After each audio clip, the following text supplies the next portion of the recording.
Terasa ya, kita tahu kita sebut perubahan seperti ini. Jadi kalau ini lebih menjualan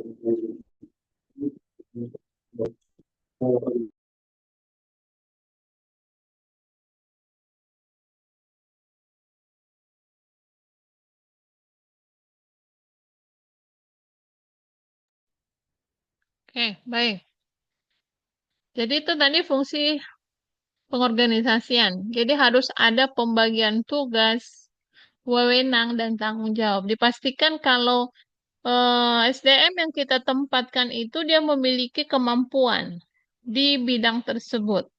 Dan kalau memang dia tidak memiliki kemampuan, tapi kita perlu pembagian tugas dan wewenang, jangan lupa kita melatih SDM tersebut. Contoh, kalau ibu-ibu atau teman-teman itu mendirikan PMB tadi, kembali kepada PMB, SDM-nya itu dia baru tamat, baru lulus.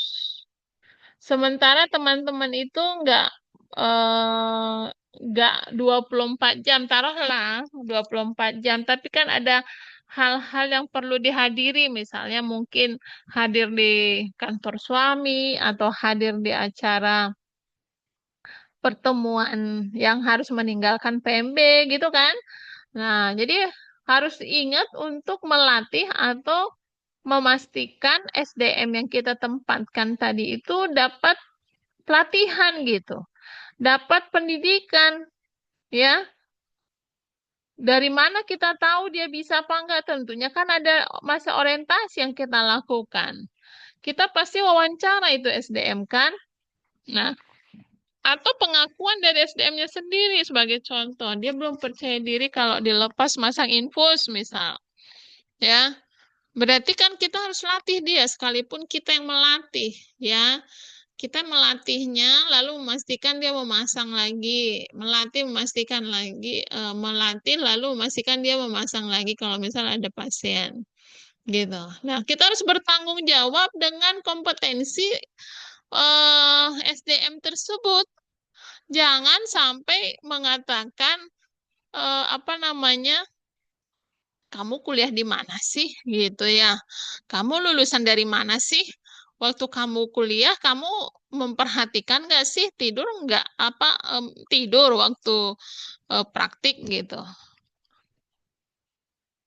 Nah, sekalipun hal itu memang memang terfikir oleh kita, tapi karena kalau kita sudah merekrut SDM tersebut dan menempatkan dia di dalam sebuah dalam staffing gitu ya, dalam posisi, maka kita harus bertanggung jawab dengan kualifikasinya gitu, apa kemampuannya. Karena kalau bidan itu kan menurut Kepmenkes 320 tahun 2020 itu kalau level 3, kalau level 3 misalnya teman-teman merekrut yang lulusan D3. Level 3 itu dia nggak boleh secara mandiri untuk melakukan pemeriksaan fisik bayi. Tapi teman-teman meninggalkan dia, lalu dia melakukan pemeriksaan fisik bayi misalnya lah ya, atau menolong persalinan gitu. Maka yang kena yang akan mempertanggungjawabkannya bukan SDM tersebut, tapi kita sebagai pimpinan. Karena secara wewenang dia belum bisa, dia nggak punya wewenang secara mandiri misal gitu ya. Atau apa namanya? Dia lulus profesi sudah, dia sudah di level 4 gitu. Dia sudah di level 4. Tapi masih nol pengalaman, ya. Nah, secara secara ketentuan aturan dia sudah bisa sudah apa namanya memiliki wewenang untuk melakukan pertolongan persalinan, misalnya dua dua dua SDM yang lulus profesi langsung direkrut misalnya kan berarti sudah ya empat empat tangan sudah memenuhi gitu. Ditinggal sama pimpinannya, pemilik PMB yang langsung menjadi pimpinan. Sudah layak gitu. Tapi dia masih nol pengalaman kan gitu. Nah, kita harus bertanggung jawab bahwa kemampuan SDM kita itu harus bisa menyelesaikan atau melaksanakan tugas yang kita bebankan gitu.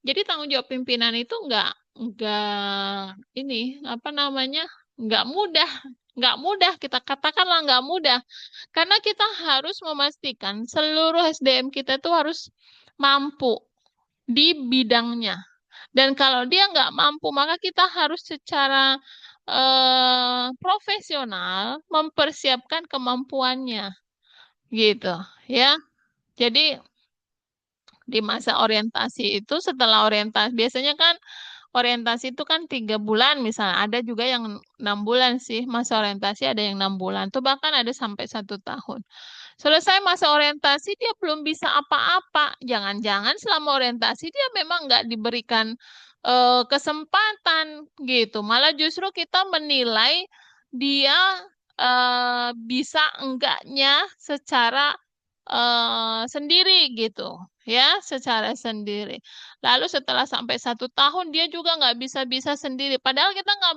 pernah mendampingi atau melatihnya gitu kan nah itu kita bertanggung jawab dengan kepemimpinan tersebut gitu ya kita bertanggung jawab dengan kepemimpinan tersebut berarti kita nggak berhasil membentuk seorang individu gitu nggak berhasil membentuk seorang individu padahal selama 1 tahun itu dia akan menulis di dalam CV-nya pengalaman kerja ya toh pengalaman kerja pernah bekerja di PMB bla bla bla bla disebut PMB-nya kita gitu dia pindah dia melamarlah ke satu tempat dengan CV yang tertulis pernah bekerja selama 1 tahun di PMB ini. Terbacalah oleh HRD yang baru gitu. Itu juga kan akan membawa nama kita selaku pimpinan dia sebelumnya, ya leader dia sebelumnya yang nggak bisa menurunkan atau melaksanakan apa-apa gitu. Nah ini pernah saya perhatikan ya di beberapa beberapa waktu 3 tahun ke belakang lah.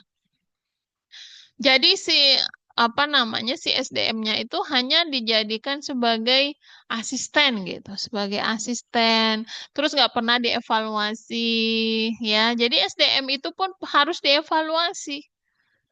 Ya, harus dievaluasi. Bagaimana cara kita mengevaluasi? Bisa survei ke pasien, ya, bisa survei ke pasien terkait dengan SDM yang sedang kita evaluasi.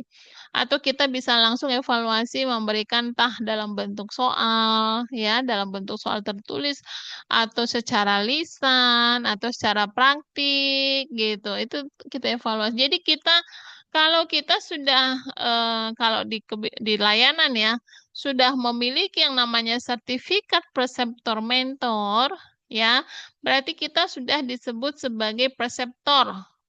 Apa tugasnya preceptor? Itu melakukan preceptorship.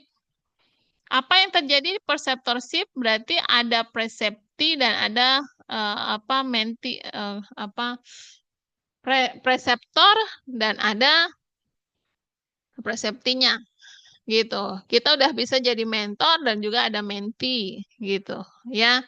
Ingat kalau kita sebagai preceptor harus bisa jadi pendamping, mendampingi dia bekerja, lalu memberikan masukan dan lain sebagainya. Itu tugas kita selaku pimpinan gitu. Nah, begitu dia misalnya eh, hendak melamar ke satu tempat yang lebih tinggi, ya dilihat dari CV-nya pernah bekerja dan dievaluasi oleh HRD tempat dia bekerja, maka kita pun punya nama dalam mempersiapkan si SDM tadi, gitu. Jadi semangat teman-teman yang menjadi pimpinan PMB ataupun sudah menjadi kepala ruangan di sebuah rumah sakit, ruangan di rumah sakit atau sudah jadi bikor bidang koordinator di puskesmas atau di klinik Pratama ya karena semuanya sudah menjadi leader tentunya memberikan menjadi role model gitu ya untuk si SDM yang kita pimpin karena preseptor itu dia harus bisa jadi model, role model. Preseptor, mentor itu jadi panutan ya, role model untuk yang dia pimpin. Oke. Lalu yang ketiga melakukan pengarahan ya.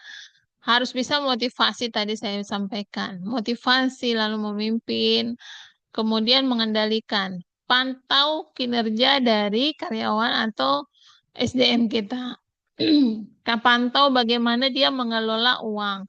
Pantau bagaimana dia menggunakan alat. Adakah alat selesai digunakan, dia kembalikan ke tempatnya atau dia bersihkan, sterilkan. Apakah semua alat menjadi korosif? Ya, berarti dia masih kurang bertanggung jawab. Nah, itu dievaluasi. Jangan-jangan dia nggak ngerti atau lupa caranya melakukan DTT, misal ya. Makanya harus selalu pantau dan evaluasi. Tidak serta-merta langsung dipecat gitu ya. Nggak bisa ngapa-ngapain, udah langsung dipecat padahal masih 3 bulan. Oke, itu sebentar saya buka slide yang lainnya.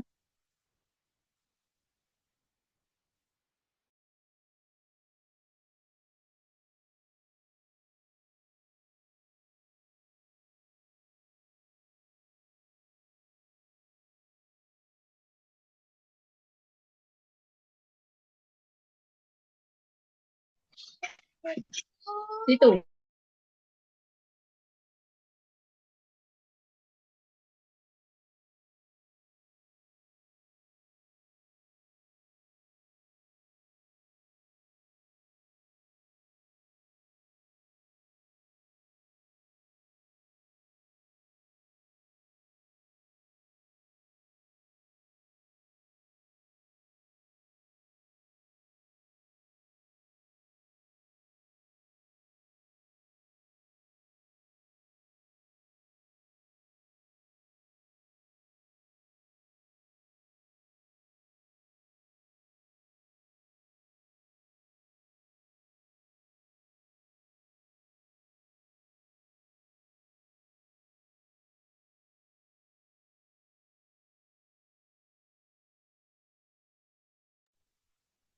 Nah, jadi ada aspek penting yang yang ada dalam organisasi, yaitu ada tujuan.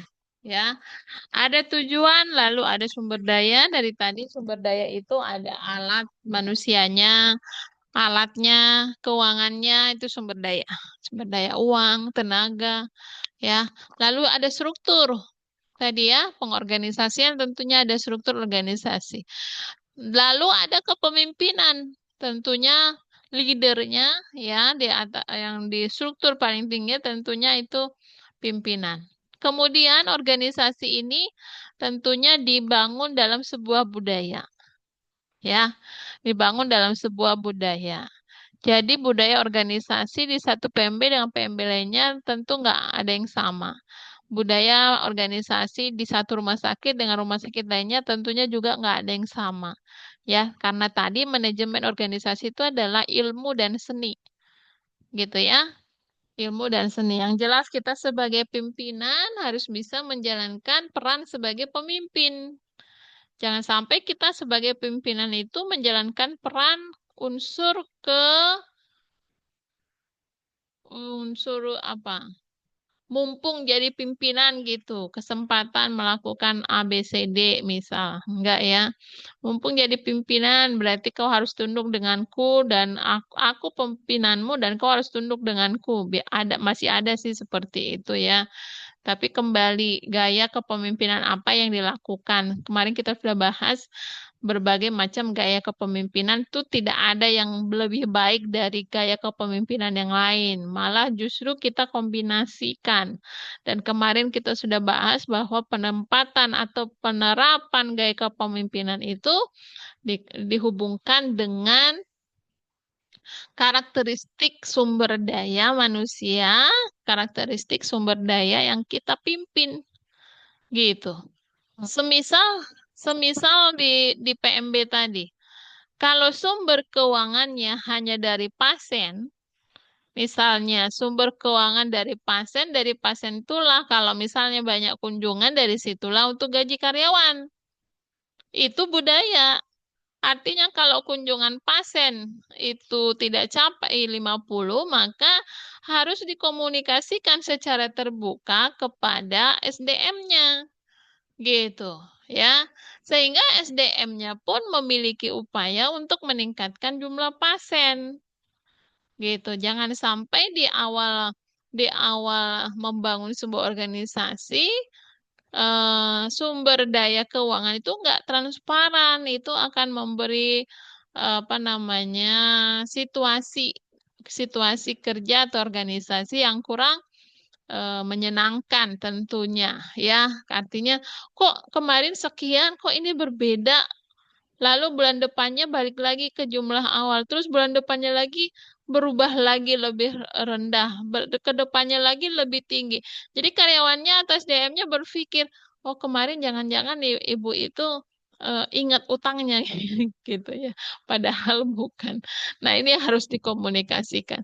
Apakah gaji tetap yang diterima ada nggak ada kunjungan pasien sebanyak 50 tadi atau berdasarkan kunjungan pasien. Ya, saya rasa SDM kalau dikomunikasikan seperti itu nggak reject lah gitu ya, nggak reject karena toh kalau kalau secara transparan istilahnya bagi hasil itu kan berarti bersama-sama mengupayakan kunjungan pasien gitu ya, bersama-sama berkinerja semua mencapai target kan gitu ya. Oke. Nah, ada 3 kata kunci kepemimpinan. Jadi kepemimpinan itu harus mampu mengatur berbagai tugas. Ya, bagian pantry, bagian apa kebersihan, lalu bagian pengadaan barang itu harus terbuka semuanya.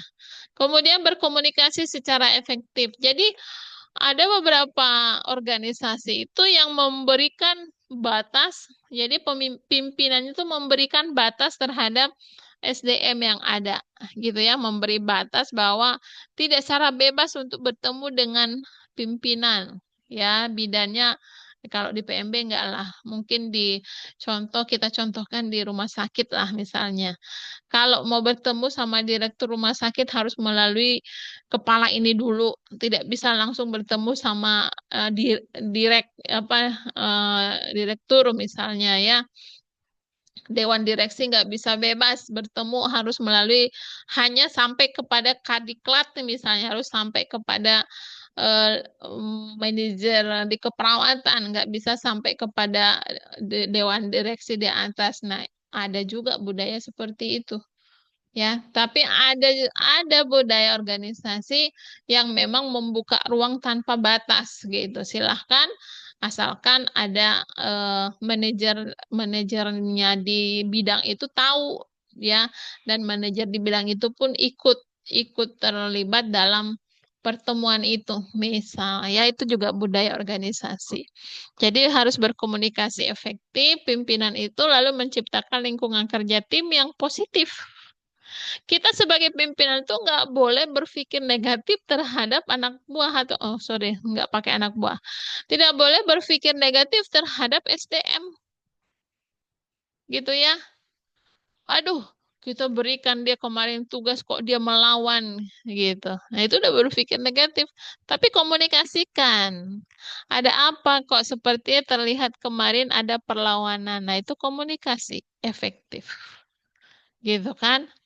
Jadi kita karena di dalam organisasi itu nggak kecil nggak besar sering terjadi apa tuh namanya istilah teh carmuk ya cari muka ya.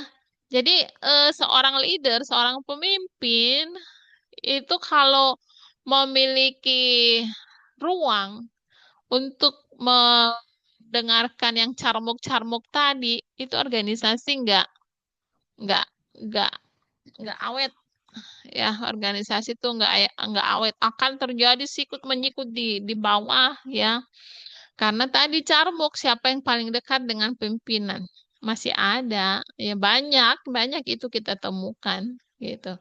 Tapi kembali lagi kita mau kemana organisasi itu dibawa gitu.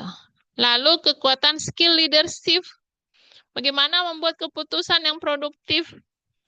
Jadi kalau keputusan salah, katanya salah ya, tertulis di aturan bahwa melanggar pasal sekian maka dinonaktifkan, dirumahkan gitu.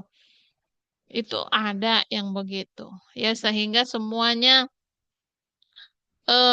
bukan takut berbuat salah gitu ya, malah mungkin ada yang menutupi justru ya, ada hal negatif juga dan juga ada hal yang eh, positifnya. Kalau positifnya orang akan takut berbuat salah, tapi hal negatifnya menutupi gitu ya. Karena kalau ketahuan dia bisa dirumahkan gitu. Nah, tapi kembali kepada eh, apa namanya bukan kebijakan budaya atau aturan yang ada di organisasi itu. Sekalipun akan dilakukan punishment begitu salah melakukan tindakan karena tindakan asuhan kebidanan, keperawatan, kedokteran itu kan apalagi tindakan invasif itu kan fatal ya, berhubungan dengan keselamatan pasien. Nah, jadi ketentuan itu tuh disampaikan kepada karyawannya, kepada SDM-nya, ya. Apakah itu saat orientasi atau memang ada pertemuan sekali 3 bulan, sekali apa namanya, sekali 6 bulan atau secara periodik lah intinya ya, secara periodik. Apakah memang dia ada pertemuan yang harus dilakukan? Harus, tapi itu harus. Jadi harus disampaikan, teman-teman. Jadi kalau salah suntik, ya salah suntik. Sekarang kan itu bukan sekarang saja dari dulu. Kan ada namanya audit ya, ada namanya audit maternal perinatal. Nah, pasti di rumah sakit atau di tempat teman-teman bekerja juga itu ada ya. Jadi kalau misal komite etik keperawatan itu kan ada ya. Nah, jadi misalnya ada pelanggaran atau ada kondisi kelalaian, itu dibawa dulu ke komite etiknya gitu kan, nggak langsung diberikan punishment. Dikaji dulu apa dasarnya. Karena kan manusia ya, manusia itu punya human error namanya. Itu ada ke apa kealpaan. Apakah dia sedang sakit? Apakah dia sedang memang ada masalah yang sangat berat gitu ya, yang terbawa ke alam bawah sadarnya sehingga dia terjadi kelalaian tadi. Nah, itu harus dikumpulkan berbagai data itu. Itu sih ya. Jadi pimpinan itu dia sekalipun dia pemberi putusan ya, putusan yang produktif, tapi putusan itu pun dilakukan memang atas dasar bukan pertimbangan, atas data A, data B, data C itu memang yang sudah terkumpul gitu ya. Kemudian memberikan bimbingan yang efektif terhadap staf. Sekalipun staf itu bersalah gitu ya, kekurang mampuannya, ya ingat lagi bahwa kita ini ditempatkan sebagai pemimpin bukan sebagai hakim. Ya, beda kalau di Mahkamah Konstitusi ya. Memang di sana sudah ada hakim, di pengadilan ada hakim. Tapi kita pimpinan itu bukan hakim. Kita pimpinan itu yang memang siap tadi memotivasi, mengarahkan, mengevaluasi, membimbing gitu ya. Jadi jangan sampai leadershipnya kita itu jadi ladang apa ya, ladang eh, eh, ladang apa itu namanya ya, jadi ladang kebencian gitu ya. Jadi ladang kebencian banyak orang, enggak. Tapi kita berupaya bagaimana walaupun ada tidak semua orang yang kita pimpin itu akan mengatakan suka dengan kita, enggak. Enggak bisa dijamin 100%. Dan bahkan lebih banyak jumlahnya mungkin ini bahkan lebih banyak Dari jumlah. lapar ya, hai mam yuk. Ada ikan yuk.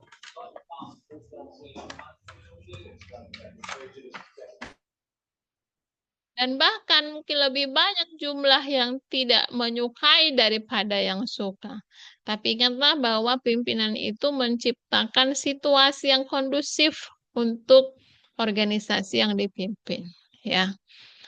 Jadi pimpinan itu harus memiliki juga kekuatan profesional. Bagaimana mengelola tim secara efektif, memotivasi, mendelegasikan tugas, dan menggunakan umpan balik tadi yang saya sampaikan. Jadi untuk membuat satu putusan, walaupun memang aturannya salah berbuat, maka punishment-nya A, B, C, D gitu ya. Sanksinya A, B, C, D misalnya. Tapi kita juga sebagai pemutus harus mengumpulkan berbagai fakta, ya, apa penyebabnya. Seorang leader dalam kepemimpinan organisasi dia harus bisa memberi pengaruh sebagai influence, ya.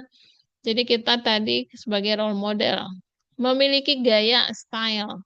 Tadi ya kemarin kita juga udah bahas gaya kepemimpinan. Sekali lagi bahwa karena jadikan eh, masa leader atau kepemimpinan dalam sebuah organisasi itu adalah ladang amanah, ladang keikhlasan, ladang amal, ya, ladang ya segala macam kebaikan gitu ya. Karena memang kita tadi bukan sebagai hakim.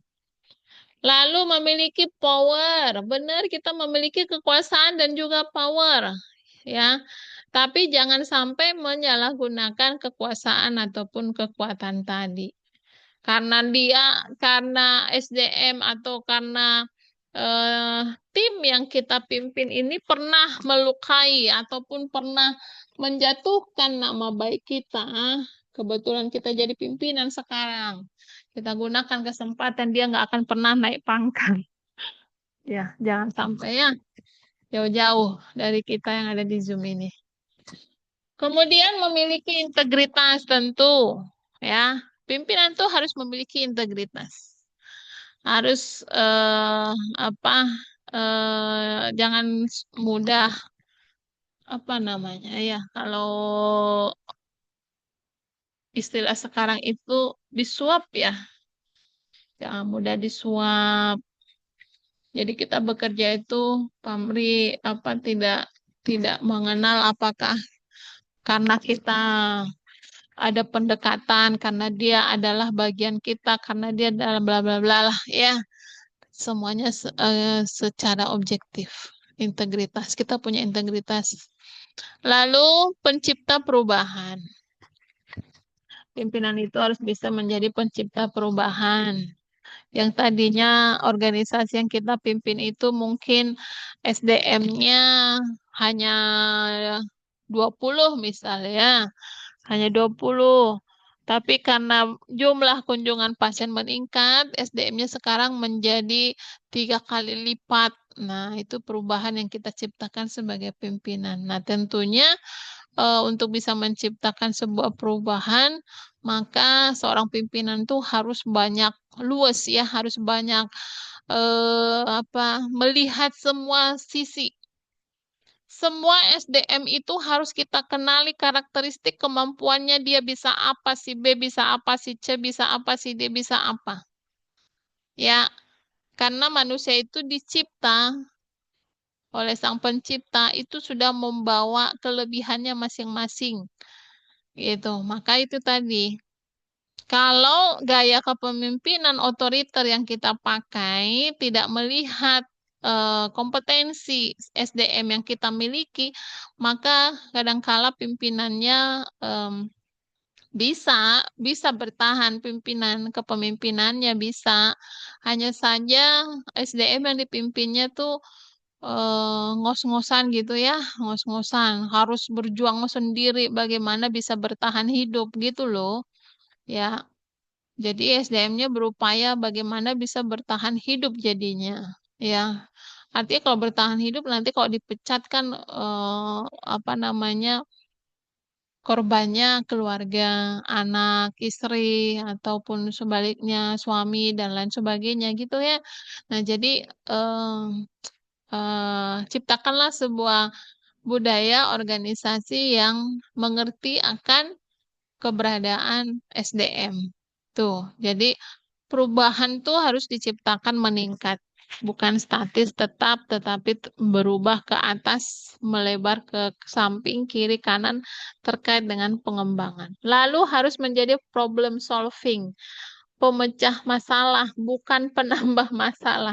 Ini sering sekali ya, ada leader atau pimpinan itu yang suka cari-cari masalah. Senang banget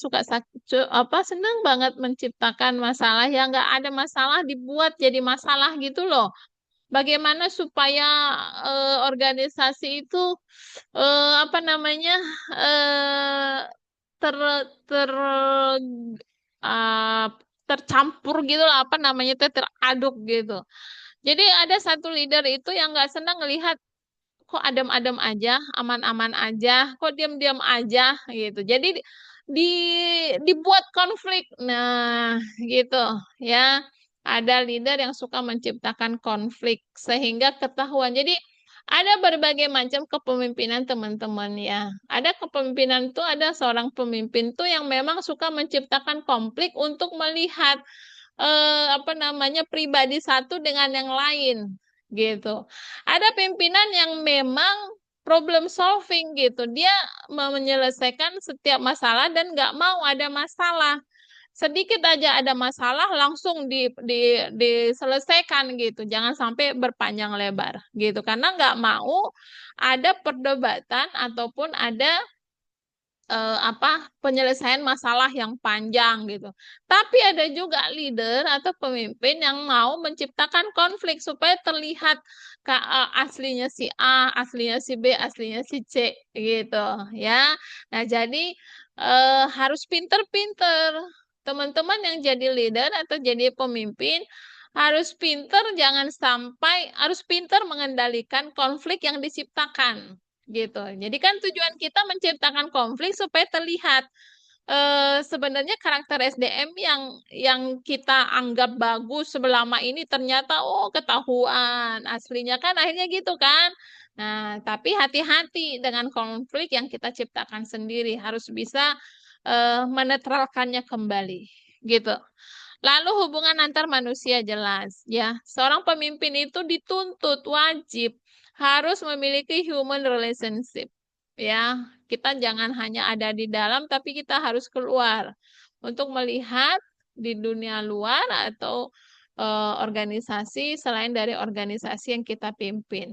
Dari luar kita bisa bawa ke dalam untuk pengembangan penyempurnaan organisasi kita ya, dan memperbaiki. Oke, ini ada teori kepemimpinan melengkapi teori kepemimpinan yang kemarin ya. Jadi ada teori kepemimpinan jalur tujuan, ada model jalur tujuan ini kepemimpinan direksi, suportif, partisipatif ya. Nanti teman-teman bisa dibaca. Oh, yang kemarin belum saya kirim ya. Sekalian nanti mengirim yang ini. Jenis leader, transformational leadership, ya, dia harus menjadi inspiratif leader, inspirational leader. Lalu memiliki visi, harus memiliki visi. Leader atau pemimpin yang nggak memiliki visi, hanya sekedar pemimpin, udahlah, apa yang ada sekarang kita nikmati, apa yang ada sekarang kita jalankan, ya, itu pimpinan yang nggak punya visi. Dan punya strategik. Jadi kita leader punya rencana strategi apa yang mau dicapai selama kita jadi pimpinan. Dan berkarisma, ya, karismatik leader. Tadi nggak mesti harus kita merubah apa diri kita ya. Misal diri kita ini adalah seorang yang blak blak blak blak blak gitu ya, punya sifat yang pokoknya suka membabi buta, blok blok, blok, blok, blok, semua gitu di babi buta gitu. Tapi perhatikan juga SDM yang kita pimpin. Apakah semuanya siap dengan cara seperti itu? Jangan sampai kita nggak ada karismanya gitu. Karisma kita tuh hilang gara-gara kita tidak bisa memperbaiki diri selama dalam proses kepemimpinan. Tadi kan kepemimpinan itu adalah sebuah proses. Organisasi, manajemen itu adalah sebuah proses. Jadi kalau kita diizinkan untuk masuk dalam sebuah proses manajerial, ya, berarti itu tadi, kenali karakteristik semua SDM yang kita pimpin. Kalau ada 50 SDM yang kita pimpin, maka 50 kepala ini harus ada dibagi. Ya.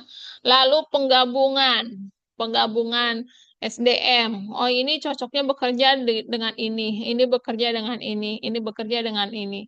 Ya, lakukan evaluasi kembali. Jadi, penempatan yang berubah itu bisa saja dilakukan oleh pimpinan dari hasil evaluasi yang dilakukan. Dalam 3 bulan memimpin, misalnya, oh kok terjadi, kok ini nggak tercapai, kok ini lama sekali gitu ya, lama sekali ketercapaiannya. Percuma saya menempatkan dia di posisi itu, dia nggak memiliki kinerja. Pasangkan lagi dengan si A, pasangkan lagi dengan si B, kaji lagi, berikan latihan, berikan dampingi, bimtek, arahan, dan lain sebagainya, gitu. Jadi pemimpin itu harus banyak ininya, ya, harus banyak ruang-ruang perbaikan yang diciptakan, karena nggak semua bisa memimpin sebuah organisasi, gitu. Kemarin kita udah bahas, ya, ada yang harus menimba ilmu, pengalaman, maka dia bisa berhasil memimpin sebuah organisasi. Oke, tingkat membagi tahapan kepemimpinan, si John Maxwell ini membagi kepemimpinan 5 tingkat, ada tingkat posisi, hubungan, pencapaian, lalu pengembangan tim, dan juga nah ini yang terakhir tadi kepribadian yang saya sampaikan. Jadi kalau kita memiliki karakter bak semuanya kena sasaran misalnya ya, setelah itu kita harus bisa memperbaiki situasi. Artinya kita ada pimpinan tuh yang seneng banget kalau anak buahnya menakuti dia. Ya, sorry, bukan anak buah. Kalau SDM-nya, karyawannya takut dengan dia. Ada pimpinan yang apa? Bukan sosok yang ditakuti, tapi yang disegani. Ada, ya. Jadi berbagai macam lah, namanya manusia itu unik, ya. Manusia itu unik. Oke. Bagaimana kita bisa meningkatkan kemampuan kepemimpinan nih? Kemarin ada pertanyaan dari Bidaneng Lia. Yang saya jawab bahwa setiap kondisi itu kita harus bisa mengidentifikasi kekuatan dan kelemahan. Ya, tapi ingat bahwa kekuatan dan kelemahan yang kita identifikasi, kekuatan bukan untuk dasar kita menyombongkan diri, menunjukkan kekuasaan ataupun power kita sebagai pimpinan. Sebaliknya, kelemahan bukan untuk menunjukkan, merendahkan diri kita, bahwa kita mengatakan tidak mampu untuk hal itu, enggak. Ya, tapi kekuatan dan kelemahan itu harus bisa diselesaikan ya dengan berlatih terus ya, dengan terus menerima kelemahan itu supaya dia siap untuk dirubah gitu. Jadi banyak orang sering mengatakan ya memang saya sudah begini gitu ya. Kalau ada yang selalu mengatakan, ya emang justru ya karena ini memang kelemahan saya, tapi saya memang begini. Ah, itu nggak pas disebutkan oleh seorang pemimpin. Maka seorang pemimpin, seorang leader itu ya harus seyogyanya dia bisa, misalnya ya, sebuah kelemahan kita tidak bisa menerima pendapat dari orang lain. Itu kelemahan kita. Misal ada kelemahan, tidak bisa, sulit sekali menerima pendapat orang lain. Nah, bagaimana untuk mengatasi kelemahan? Bukan berarti Anda salah, bla bla bla dan segala macam. Misal kita memimpin rapat atau kita sebagai pimpinan melakukan briefing di awal ya. Ada karyawan atau SDM kita yang mengatakan begini, sebaiknya kalau pagi itu ada kacang hijau, atau sebaiknya pagi itu semua karyawan sarapan misalnya ya di satu ruang gitu. Nah, kita nggak setuju tuh dengan pendapatnya, lalu blak segala macam gitu. Karena memang karakter pimpinannya seperti itu, semua harus dengan pendapat